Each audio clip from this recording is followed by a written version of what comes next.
저는 처음에 이 지금 칠과에 들어가면서 세상과 또 교회의 세상이 들어가는 것으로 인해서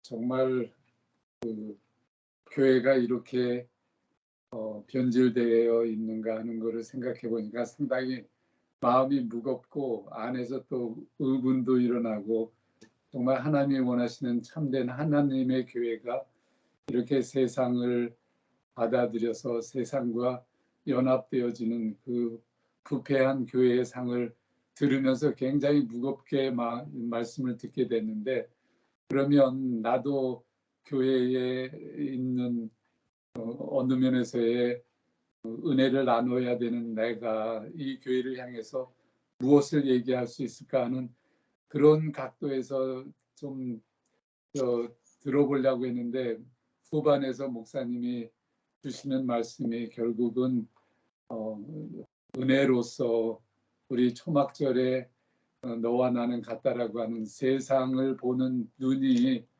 하나님의 관점으로 바뀌지 아니하면 세상을 바꿀 수 없는 그런 것을 들으면서 그 처음에 무거웠던 마음이 마지막에는 굉장히 가벼워지고, 정말 복음만이 교회를, 이 어려운 교회의 오늘의 교회라도 우리에게 소망을 줄 수 있는 것은 그래도 복음이 있기 때문이구나 하는 그런 기쁜 마음으로 오늘 말씀을 듣게 돼서 네. 감사를 드립니다. 네. 아멘. 구약의 결론이 뭐냐면, 이스라엘이 바벨론의 포로가 됐다는 거죠. 그러니까 하나님의 나라가 바벨론, 곧 세상의 포로가 됐다. 이게 구약의 결론이었죠. 그러니까 하나님 나라가 세상의 지배를 받게 됐다. 그래서 이제 지금도 이제 마이클 호튼 같은 분도 마찬가지고, 또 보면은 바벨론에 갇힌 복음, 이런 책들이 있죠. 바벨론. 그러니까 지금 바벨론의 교회가 다시, 구약에는 이스라엘이 바벨론의 포로가 됐다면, 지금은 교회가 바벨론의 포로가 됩니다. 그 교회가 세상의 포로 된 상태다. 근데 사람들이 인식이 안 된단 말입니다. 왜냐하면 교회에서 목사님들이 주일 설교의 시간에 바벨론을 설교하는 경우가 너무나 많아요. 하나님 나라와 바벨론을 구분을 못하는 거예요. 그래서 율법을 설교하면은 바벨론을 건축하는 거예요. 그러니까 우리가 더 나은, 예를 들면 어제 오디너리 하는, 마이클 호튼이 지은 오디너리 하는 책이 있어요. 평범한, 그리스도인으로 산다는 것은 이 평범한 거예요. 평범한 것이 중요한 거예요. 평범한 거. 평범하게 사는 거예요. 그래서 우리가 살아가는 이 평범한 일상이 하나님의 은혜로 말미암아 우리가 평범하게 사는 거잖아요. 근데 지금 기독교가 뭐로 바뀌었냐면은, 굉장히 이 오디너리가 아니고 레디칼. 그래서 이 오디너리한 책의 첫 번째 과가 뭐냐면 The New Radical이에요. 그러니까 그리스도인으로 산다는 것은 혁신적인, 영웅적인, 혁명적인, 변화시킬 힘을 가진, 영향력이 있는, 삶을 변화시키는 결정적인, 대단한, 근사한, 새로운, 전통적이지 않은 획기적인, 최첨단, 또 다른 위대한 역사, 폭발적인 혁신, 이런 사람의 어떤 능력과 지혜와 이런 거를 포커스를 둬서 강조하는 거죠. 능력을 강조하는 거예요. 아주 지혜를 강조하는 거예요. 하나님의 은혜를 강조하는 게 아니고 사람의 능력과 지혜와 선을 강조하는 것. 이게 바로 바벨론입니다. 그래서 이제 이 레디칼이라는 책은 우리가 하나님의 은혜로 살고 있다 하는 걸 떠나서 자꾸 교회가 아주 신선하고 새로운 프로그램을 가져와서 다른 교회보다도 더 탁월한 교회가 되려고 하는 모든 시도들이 다 바벨론에 속한 것이다. 이렇게 이제 어떤 정의를 내려요. 저도 이런 레디칼 크리스찬이었어요. 레디칼. 이 사회를 변화시키는 그리스도인이 돼야 된다. 사회에 선한 영향을 끼쳐야 된다. 그래서 지금도 많은 한국의 이제 기독교인들이 빠지고 있는 함정이 뭐냐 하면 세상을 바꿔야 된다는 거예요. 네. 세상을 바꿔야 된다.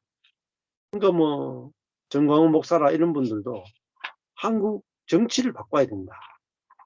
미국도 막 그 정치를 바꿔야 된다 하잖아요. 네. 근데 진짜 복음은 정치를 바꾸는 게 아니에요. 세상을 바꾸는 게 아니라고. 우리 자신이 거듭나는 거라. 우리 자신이 새 생명으로 사는 거. 이게 진짜 복음이지. 예. 이 다른 걸 바꾸는 게 아니거든요. 예. 그래서 여기도 그런 표현들이 나와요. 예. 또 나누고 싶은 것 있으면은 제가 표현을 찾아. 저는요, 제가 같이 그림 그리는데 오늘 어떤 자매가 우리 목사님을 보더니 아유, 이 사람들은 다 그림 그리는 것만 좋아하지 하나님 그런 거 다 모르니까 전도하세요 이렇게 딱 그래요. 그런 말을 딱 던져요. 근데 전에 같으면은 되게 신앙이 좋은 사람인가 보다 이렇게 생각할 수 있는데 제가 그 말을 들으면서 내 본인의 열심이 극심이구나. 근데 사실 우리가 이 세상하고 교회가 구분되기가 어려운 게 저희도 이게 시스템 안에 있잖아요. 그러니까 교단에서 이루어지는 일들이 다 어떻게 보면은 진짜 세상에 huge 이렇게 비즈니스맨이 세워나가는 그런 시스템 속에서 가고 있어요. 그러니까 성도들이 그 안에 있으면서도 진짜 세상과 하나님 나라, 세상과 복음, 은혜와 이 세상이 과연 율법이 이렇게 구별될 수 있을까 그것이 진짜 내가 죽고 그리스도 안에서 거듭나는 그런 경험이 없이는 우리가 이렇게 지식으로 알아지는 거고 우리의 열심으로 노력으로 하는 거지 그 새로운 세계 새 생명이 일어나는 거는 진짜 꿈 같은 일인 거예요 보면은. 그러니까 사실 우리가 예수님은 그 미련하고 약한 거 연약한 것으로 이 사단을 이겼다고 얘기하셨는데 사실 우리가 이렇게 사단의 그런 템프트 하는 것이 우리 생활에서 엄청 많이 있어요. 생각이나 관계나 뭐 삶에나 무지하게 있지만 그 속에서 진짜 연약함 주님이 하신 대로 아버지가 얘기하시지 않으면은 그때가 나는 아직 이르지 않았다 그러고 형제들은 가서 이렇게 보이시라고 그 능력 보여야 될 때가 아니냐고 하지만 진짜 주님이 그 주님의 하나님의 아버지의 때를 이렇게 기다리고 그 때에 따라서 움직이시는 그 연약함은 진짜 이게 너무 놀라운 거예요. 우리는 되게 무슨 일이 있으면 우리가 선뜻 하는 거가 믿음 있는 사람 같이 생각하는데 하나님의 때를 기다린다는 거는 굉장히 험불한 것 같아요. 박 목사님이 이렇게 오주를 한국 가시면서 교인들한테 그런 얘기를 할 수 있다는 거는 참 교인들한테도 좋은 챌린지고 본인한테도 목사님, 사모님 다 지금까지 신앙생활을 해온 거에 총 아주 이렇게 나를 던진 거예요. 나를 내놓은 거잖아요. 네. 그러니까 어떻게 보면은 진짜 주님만 의지하는 시간이신 것 같아서 되게 귀하십니다.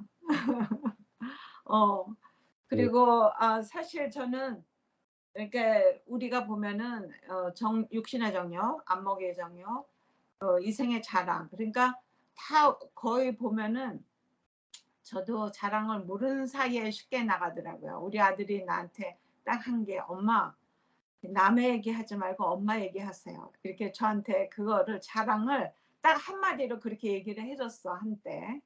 그래서 제가 가만히 생각을 하고 보니까요, 왜 내가 진짜 남의 얘기하고 있지? 그건 내 얘기가 아니잖아.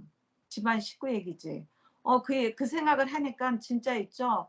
자랑이 그냥 묻어나온 거야. 나도 모르는 사이에. 근데 실제로 가만히 보면은 내 얘기를 하는 것이 중요하지, 남의 자랑을 얻어다가 그냥 해준다고 내 거가 아니라는 거를 우리 아들이 딱 한때 얘기를 해주더라고요. 그렇듯이 진짜 내가 죽고 거듭났을 때 그 부활 생명이 우리 안에 나타나고 주님 안에 주님과 함께 죽고 거듭나는 것이 그게 출발 같아요. 우리가 아무리 잘 하려고 해도 복음 안에서만 갈라디아서 2장 20절에 그 말씀 안에서만 우리가 새로운 생명이 싹틀 수 있고, 또 이게 주님이 좋은 씨앗을 우리 안에 말씀으로 넣어주셔가지고 그거를 따라 사는 것이 진짜 이렇게 매일매일 주님과 함께 사는 삶 같습니다. 그래서 세상과 이 하나님의 은혜, 하나님의 나라를 구별할 수 있는 거는 내가 죽고 거듭날 때부터 출발이 되는 것 같고, 그게 구별해서 보일 수 있지, 내가 죽지 않은 상태에서 일어나는 모든 일들은 그냥 그때 됐다가 그 다음에 또 안 됐다가 반복입니다. 네. 그렇죠. 거기 마이클 의 오디너리라는 책에 보면은 제가 꼭 한번 읽어드릴게요. 여기 보면은 베이비붐 세대의 자녀들과 손자들 가운데 일부는 자기중심적이고도 소비자 중심적인 접근 방식에 반발해서 교회 밖에 있는 세상의 문제에 눈을 돌리기 시작했다. 그로 인해 목표가 삶을 변화시키는 것에서 세상을 변화시키는 것으로 바뀌게 되었다. 그러니까 교회는 우리 개인의 어떤 사람의 존재가 변형되는 것인데, 거기서 뭐로 바뀌냐면 세상을 변화시켜야 된다라는 기독교로 바뀌었다는 거죠. 복음 사역의 초점이 가난한 자들을 동정하고 사회 정의를 추구하며 세상을 변화시키기 위해 믿음을 실천하는 데 초점이 맞춰지게 되어버렸다. 그것은 조급한 심리와 평범함을 경멸하는 태도다. 그래서 고정관념에서 벗어나 다른 관점에서 생각하고 하나님을 위해 위대한 일을 해야 한다고 목소리를 높이게 되었다. 그런데 이런 태도는 진정으로 중요한 것을 잃게 만든다. 우리의 사명은 그리스도와 맺은 인격적인 관계 안에서 성장하고 그 안에서 다른 사람들, 곧 동료 신자들과 이웃을 섬기며 사랑하는 것이다. 이렇게 이제 정리를 내리거든요.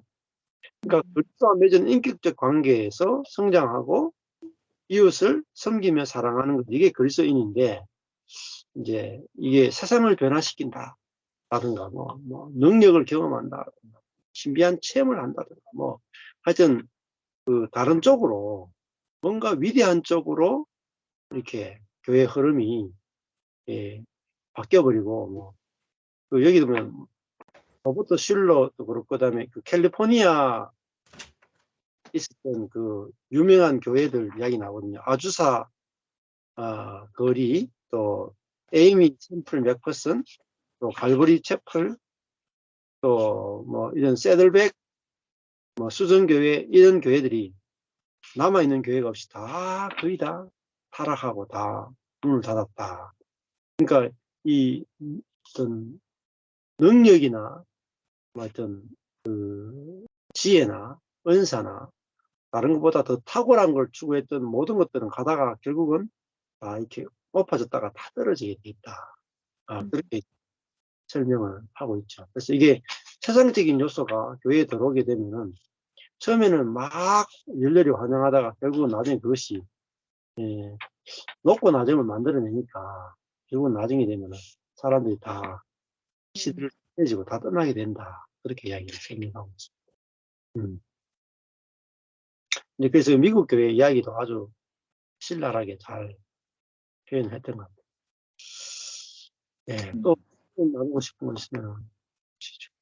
예, 저는 오늘 이렇게 쭉 이 말씀을 들으면서 한 20여 년 전, 처음 하나님이 이제 목회자에 대한 어떤 콜링, 그런 어떤 감동을 주셨을 때 필리핀 여행을 간 적이 있어요. 선교 여행, 비전 트립 이렇게 해서 가족이 어린 아이들 같이 데리고 같이 갔던 적이 있는데, 그때 느꼈던 게 뭐였냐면, 그때는 저희가 이제 좀 비즈니스를 하고 있을 때여서 어떤 물질들이 더 있었잖아요. 그래서 우리가 가진 물질로 어떻게 거기에 선교 센터를 짓고 또 어떤 선교를 어떻게 해 나갈까, 이게 포커스가 좀 돼 있었었죠. 그렇게 해서 이제 비전 트립하는 중에 가게 된 곳이 쓰레기 더미, 쓰레기산. 그 필리핀은 보면 이제 쓰레기를 땅에 묻지 않고 산을 쌓아가더라고요. 근데 거기에 갔더니 뭐 두 가지를 보게 됐죠. 가장 활발해요. 활동력이 있어요. 필리핀 사람들이 대부분 다 이렇게 뭐 마약에 찌들려 있는 남자들이 대부분인데, 거기 가면 어린 아이들, 남자아이들이 그 쓰레기 산에 오는 차에서 재활용할 수 있는 물건들을 차가 가고 있는데 막 차를 올라타서 막 던지고 하는 모습들을, 그런 또 생각을 봤던 반면에 정말 그거 안에서 그 쓰레기산 주변에 사는 이제 사람들이 있는 거예요. 그걸 생계를 삼아서 거기 살아가는 사람들을 이렇게 보고 있는, 거기에서 한 3살도 안 되는 뭐 아주 갓난 아이, 걸을 수나 있을 정도 아이는 3살도 안 됐겠죠. 그 아이, 여자아이가 그 쓰레기 물이 막 흘러내리는 거예요. 근데 거기에 앉아서 팬티도 안 입고 노는 거예요. 이런 모습들이 이제 보게 되었거든요. 보게 하셨거든요. 그때 이제 제가 고백했던 게 뭐냐면, 와, 내가 가진 무언가로 이걸 구원하겠다고, 여기를 무언가를 내가 그것을 뭐 바꿔보겠다고, 아니면 뭔가 헌신하겠다고, 이런 것들이 완전히 싸그리 깨졌던 적이 있었거든요. 나는 할 수 없구나. 하나님이 하셔야 가능하구나. 이렇게 이제 그걸 보게 하셔서 시작되었던 길들이었었는데, 오늘 이 말씀을 들으면서 그 모습들이 다시 생각이 나는 거예요. 내가 이 은혜의 복음, 십자가 복음을 통해서 뭔가 또 할 수 있다고 생각했던 나, 하나님이 하시지 않으면 아무것도 할 수 없구나.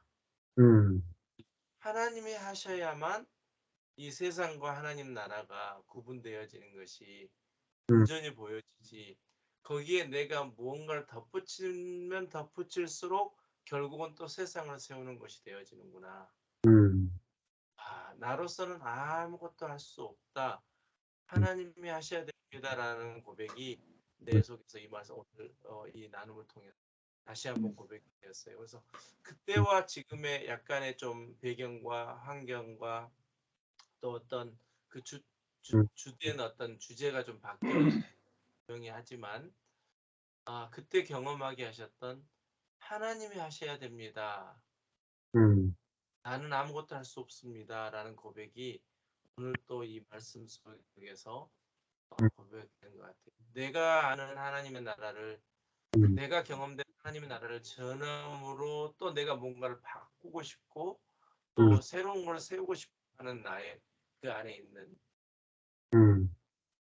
육신의 정욕, 욕망 이런 것들이 또 보여지게 하셨고, 아 그렇구나, 나는 온전히 빈 그릇으로 진흙으로 흙으로서 내 안에 하나님의 생명이 나타나는 그것으로만이 세워지는 나라, 하나님의 나라구나. 이것을 오늘 말씀 가운데 깊게 또 경험되었습니다. 네. 네. 그럼 우리 사모님 나눔해 주시죠. 네. 예수님은 정말 온전한 사람으로 온전한 사람이 되심에 초점이 있는데 왜 나는 그렇게 하나님 되고 싶어 하는가? 이제 오늘 지금 목사님 처음 서두에 쭉 이야기하셨던 그 말씀이 많이 다시 자신을 많이 돌아보게 하시고, 그러니까 또 하나님의 때를, 예수님은 정말 자신의 때가 아닌 아버지의 때를 기다리시고 그 때에 나의 연약함과 정말 그 무지함으로 수치와 정말 그거를 다 드러내 전혀 아버지의 영광을 나타내기 부족함이 없는데, 나는 육의 때에 내가 좋아하는 나의 때에 내가 이루고 싶은 나의 모든 것을 이루고 싶어하는 그 사단의 모든 것으로 나의 자랑함으로 세상의 것으로 나의 때를 만들어 가고 싶어하는 내 욕망을 참 많이 보게 하시는 것 같아요. 이제 그러면서 아까 목사님이 계속 세상에 대해 설명을 하실 때 요한복음 3장 16절이 굉장히 가슴에 확 와닿았어요. 하나님이 이런 세상에 내 육신의 정욕과 안목의 정욕과 유생의 자랑이 찌드려 있는 이런 나를 사랑하사 독생자를 보내신 게 참 영광이시잖아요. 아멘. 그게 이렇게 확 와닿으면서 이런 나를, 내가 의인일 때도 나에게 목숨을 걸 친구가 몇 명일까 한데 사실은 이런 죄 중에 죄에 거해있는 나를 사랑하신 그분의 영광이 참 영광이시지. 아멘. 그게 복음인데 왜 우리는 이렇게 복음하고는 먼 길에 이렇게 중점이 돼 있을까? 오늘도 이제 그 집사님이 이제 다른 집사님 가정을 방문해서 초대해서 갔는데, 요즘 이제 거기 교회는 그 교회 전체 새벽 예배로 이렇게 한 번씩 학기 초반에 전체 그 새벽 예배 새벽 특별 기도회 가족이 전체 나가나 봐요. 그러니까 2년에는 온 가족이 다 나가서 예배를 드렸는데 애가 이제 4학년이 된 거예요. 큰아이가. 근데 이제 베이비가 생겨가지고 이제 첫돌이 안 된 베이비가 있으니까 엄마가 어려운데, 엄마는 예전처럼 이 아이가 이제 새벽 예배 기간이야 그러면 얘가 예스 하고 갈 줄 알았는데 4학년 되니까 약간 사춘기가 와가지고 내가 왜 새벽에 가야 되냐고 이제 처음으로 반항을 했나 봐요. 근데 그 말을 당연히 딸 아이가 다른 집사님 앞에서 예스를 할 줄 알고 엄마는 의기양양해서 물은 거야, 딸한테. 이전처럼 똑같이 이번 주에 우리 새벽 기간이야. 그러니까 아침에 새벽에 일어나. 그랬더니 애가 예스 할 줄 알았는데 다른 집사님 앞에서 애가 노를 한 거야. 그게 이제 엄마에게는 굉장히 스트레스가 온 거예요. 이거 이상해졌다고.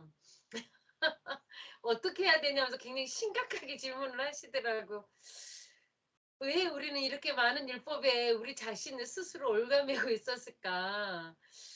이제 또 이야기하면서 그거를 많이 느끼고, 근데 오늘 말씀 가운데 다시 돌아오면서 우리는 이 생의 자랑 나의 때에 그렇게 몸부림쳐 나를 드러내고자 하는 그 하나님의 자리에 나를 두고자 하는 내 자랑과 욕망을 다 두는 나를 보시면서도 그런 나를 사랑해서 독생자를 보내신 그 하나님, 그냥 나 내버려두면 멸망인데 영원히 구원하고자 하는 그 사랑이 얼마나 큰 사랑인가. 이제 오늘 이 말씀이 요한복음 3장 16절과 너무 말물리면서 계속 울림이 그렇게 너를 사랑한단다. 내가 너를 그렇게 사랑하는데 그 사랑과 연합되면 당연히 연합이 나오겠죠. 그 사랑과 연합되면 당연히 내 자랑이 소멸되겠죠. 내가 원하지 않지만 나는 나의 것을 자랑하고 싶지만 그 사랑이 너무 크면 그 자랑이 머무르지 않을 나를 발견할 것 같아요. 그래서 참 우리는 우리를 증거하고 있지만 하나님은 하나님 되심을 예수 그리스도의 그 연약함과 정말 십자가의 그 죽으신 가운데 부활하신 그 예수님을 통하여 온전한 사람이신 그 사랑을 통하여 우리를 참 온전케 하시는 그 하나님의 역사가 참 아름답다. 네, 다시 요한복음 3장 16절 이 말씀 통해서 굉장히 새롭게 또 디테일하게 각인되는 시간이었어요. 그래서 너무 감사합니다. 아멘. 네. 여기 이제 마이클 호튼의 책에 보면 이런 내용이 있어요. 네, 삶에 만족한다는 것은 하나님의 섭리에서 비롯된 상황을 기꺼이 수용한다는 것을 의미한다. 하나님께서 가난하게 만드시면 가난에 만족해야 한다. 내가 미국의 도시 근교에서 아내와 4명의 자녀들과 함께 중산층으로 살아가야 될 상황이라면 나의 가족과 교회와 이웃들을 섬기며 살아가는 삶이 내게 주어졌다면 거기에 만족해야 된다. 네, 그렇게 말하거든요. 그러니까 하나님의 섭리에서 비롯된 상황을 기꺼이 수용한다. 이것이 삶에 만족한다는 것이다. 이렇게 했습니다. 그러니까 우리가 복음을 받아들이는 것은 세상을 변화시키는 게 아니라 내가 변화돼 가지고 내 안에서 어떤 상황에 만족하게 되는 그것이 진짜 복음이 아닌가 이렇게 이제 어떤 해요. 그래서 정말 혁명적이고 혁신적인 어떤 일을 하는 게 아니다 그렇게 말하는데 지금도 기독교인들이 막 한국도 늘 시끄러운 게 하나님을 위해서 막 기독교인들이 뭔가 막 해야 된다 이게 맞아 충만해요. 그러니까 하나님을 위해서 뭔가 하긴 하는데 하나님을 대적하는 일들을 해요. 대부분 보면. 그렇긴 해. 우리가 이 하나님을 위해서 뭔가 위대한 일을 하는 것을 내려놓고 하나님이 나를 위해서 위대한 일을 하셨구나. 여기서 우리는 감사하고 만족하고 하나님이 하신 위대한 일들을 선포하는 것이 증거하는 것이 우리의 일이지. 우리가 하나님을 위해서 위대한 일을 하는 게 아니잖아. 그죠? 자, 그게 이제 아주 포커스가 다르죠. 하나님의 위대한 일을 증거하는 거. 우리가 하나님을 위해서 위대한 일을 하는 건 다른 거죠. 두 번째는 율법이고, 첫 번째는 복음이죠. 이 복음을 우리가 알고 누리는 것이 참 중요하다. 이렇게 말씀드릴 수 있을 것 같아요. 그럼 뭐 하나님의 위대한 일을 자랑하는 그 안에서는 모든 사람이 하나 되잖아요. 나중에 없잖아요. 근데 하나님을 위해서 위대한 일을 하는 것, 그 안에서는 위대한 일을 하는 사람이 있고, 중간치기 하는 사람이 있고, 못하는 사람도 있고, 떨어먹고 마이너스 된 사람도 있다. 그러니까 우리가 하나님을 위해서 위대한 일을 하자 그러면은 이게 사람을 갈라놓는 일이 되고 좋은 것 같지만 결국은 교회를 분열시키게 된다. 이런 이제 보는 게 중요한 것 같습니다. 예, 첫 시간은 여기까지 좀 하고 잠시